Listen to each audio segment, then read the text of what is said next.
जय श्री कृष्णा। आप सभी भक्तों का हमारे YouTube चैनल आध्यात्म मंथन में स्वागत है।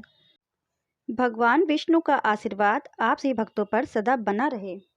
कल हम सभी ने कार्तिक महात्म्य के पहले अध्याय का श्रवण किया था। आज हम कार्तिक महात्म्य के दूसरे अध्याय का श्रवण करेंगे। जिन भक्तों को कार्तिक महात्म्य का पहला अध्याय पसंद आया हो तो वो कमेंट बॉक्स में जय श्री कृष्णा जरूर लिखें। चलिए सुनते हैं कार्तिक महात्म्य का दूसरा अध्याय, गुणवती की कथा। भगवान श्री कृष्ण ने कहा, हे देवी गुणवती, अपने पिता व पति को राक्षस के द्वारा मारे जाने का समाचार सुनकर बड़ा विलाप करने लगी। हाँ नाथ, हाँ पिता, मुझको त्याग कर तुम कहाँ चले गए? मैं अकेली कन्या हूँ, तुम्हारे बिना अब मैं क्या करूँ? अब मेरे भोजन और वस्त्र आदि की व्यवस्था कौन करेगा? घर में स्नेह पूर्वक मेरा पालन पोषण कौन करेगा? मैं कुछ नहीं कर सकती। मुझ विधवा की रक्षा कौन करेगा? मैं कहाँ जाऊं, कहाँ रहूं? मेरा तो अब कहीं ठिकाना नहीं रहा। इस तरह रोती और बिलखती हुई गुणवती पछाड़ खाकर पृथ्वी पर गिर पड़ी और मूर्छित हो गई और देर तक पड़ी रही।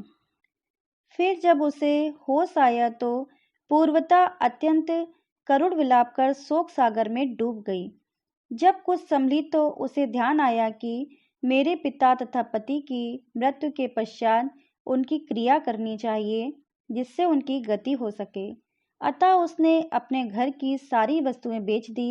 उनके बेचने से जो पैसे मिले उनसे अपने पिता और पति की श्राद्ध आदि क्रिया की। फिर वह उसी नगर में रहती हुई भगवान विष्णु की भक्ति में आठों पहर रहने लगी। उसने जन्म से लेकर मृत्यु तक नियम पूर्वक सारी एकादशियों के व्रत किए। हे प्रिय, ये एकादशी और कार्तिक व्रत मुझको बड़े ही प्यारे हैं। मुक्ति, भक्ति, पुत्र तथा संपत्ति को देने वाले परम पवित्र हैं।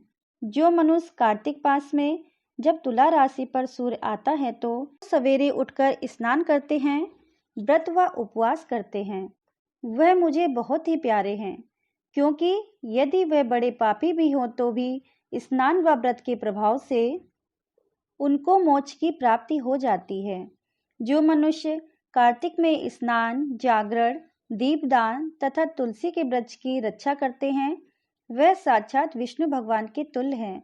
जो मनुष्य कार्तिक मास में मंदिर में झाड़ू लगाते हैं और स्वास्तिक बनाते हैं और विष्णु भगवान की पूजा करते हैं, वह जीवन मुक्त हो जाते हैं। यह सुनकर गुणवती भी प्रतिवर्ष मन लगाकर कार्तिक का व्रत और भगवान विष्णु का पूजन करने लगी। हे प्रिय, एक बार वह ज्वरग्रस्त थी और दुबली हो गई थी। फिर भी किसी न किसी प्रकार गंगा स्नान के लिए चली गई। गंगा तक पहुंची भी, किंतु शीत के मारे वह बुरी तरह से कांप रही थी। वह एकदम शिथिल हो गई। तब वह मेरे विष्णु भगवान के दूतों के द्वारा मेरे धाम में आई। उसके पश्चात ब्रह्मा आदि देवताओं की प्रार्थना पर जब मैंने कृष्ण का अवतार लिया तो उस समय मेरे गण भी मेरे साथ आए। वह सब इस पृथ्वी पर यादव बने। तुम्हारे पिता जो कि पूर्व जन्म में देव शर्मा थे, इस समय स्त्राचित हैं। पूर्व जन्म में चंद शर्मा जो तुम्हारा पति था, वह आकू है। और हे भामिनी, तू ही वह गुणवती है। यह कार्तिक व्रत का ही प्रताप है जिससे कि तू मेरी अर्धांगिनी बनी है। पूर्व जन्म में तुमने मेरे मंदिर के द्वारे पर तुलसी का पौधा लगाया था।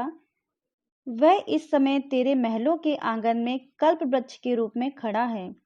तुमने जो उस जन्म में दीपदान किया था, उसके कारण तुम्हारी देह सुंदर है, तुम्हारे शरीर में शोभा है और घर में साक्षात लक्ष्मी निवास करती हैं। तुमने पूर्व जन्म में अपने समस्त व्रतों का फल पति स्वरूप विष्णु को अर्पण कर दिया था। उसी के प्रभाव से तुम इस समय मेरी प्रिय भावनी हुई हो।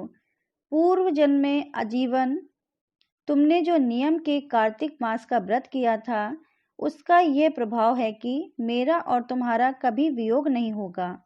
इस प्रकार जो कार्तिक मास में व्रत आदि करते हैं, वह मुझे तुम्हारे ही समान प्यारे हैं। वह लोग जो कि दूसरे जप तप यज्ञ दान आदि करते हैं, कार्तिक मास में किए गए व्रत के सामने उनका फल बहुत ही थोड़ा होता है, यानी कार्तिक मास के व्रतों का 16वां भाग भी नहीं होता। इस तरह से सत्यभामा भगवान श्री कृष्णचंद्र जी से अपने पूर्व जन्म के पुण्य का प्रभाव सुनकर अति प्रसन्न हुई। कार्तिक महात्म्य का दूसरा अध्याय पूर्ण हुआ। धन्यवाद भक्तों।